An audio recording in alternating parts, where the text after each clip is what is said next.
Trump is about to welcome his first foreign leader at the White House, and guess who it's going to be? Prime Minister Benjamin Netanyahu of Israel. Surprise! And of course, Trump is the most pro-Israeli president ever in American history, and if you think otherwise, you are smoking something funny.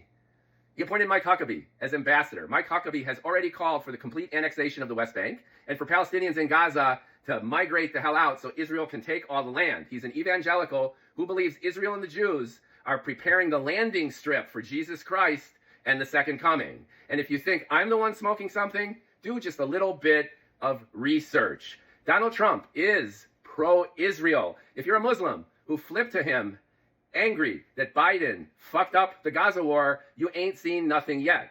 Now, the Gaza ceasefire was great, and Trump was instrumental in bringing that about. But it's perception versus reality. When Trump and Netanyahu meet, they will discuss the ceasefire, but that's all optics.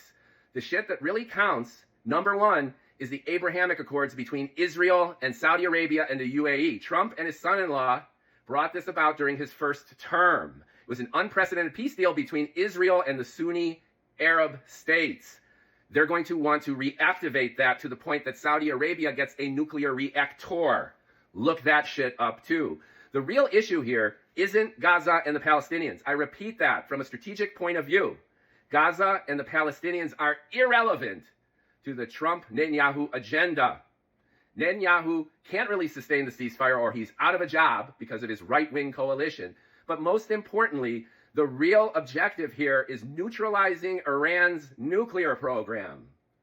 Trump and Netanyahu are going to strategize the future of the Middle East. And Netanyahu is able to do that because Israel is now, despite the Gaza war, because of the Gaza war, more powerful militarily than it has ever been. I got to repeat that. Israel is more powerful now militarily than it has ever been. Hamas is not defeated, but neutralized. Hezbollah is not defeated, but neutralized. Iran also got its ass kicked in terms of missile defenses and showing their hand as being afraid. Now is the time for Israel to make its move against Iran. That is going to be the number one topic of their conversation. What to do about Iran. So if you're getting confused by all the media, if you're getting confused by all the cross currents of all the conflicts of interest, stay focused on the prize. And the prize is neutralizing the threat in the region that is Iran. Israel is obviously on board and orchestrating it. Saudi Arabia is on board and can't wait. And most of the states in the region want Iran's ass kicked.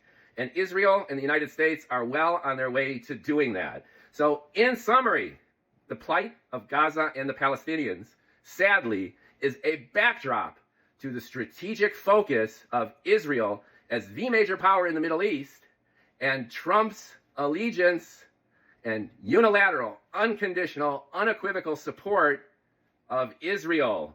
And call me out, leave a comment, but look this shit up. Don't be blindsided and distracted. This is the future, at least militarily and strategically, of the Middle East for most of the Trump administration.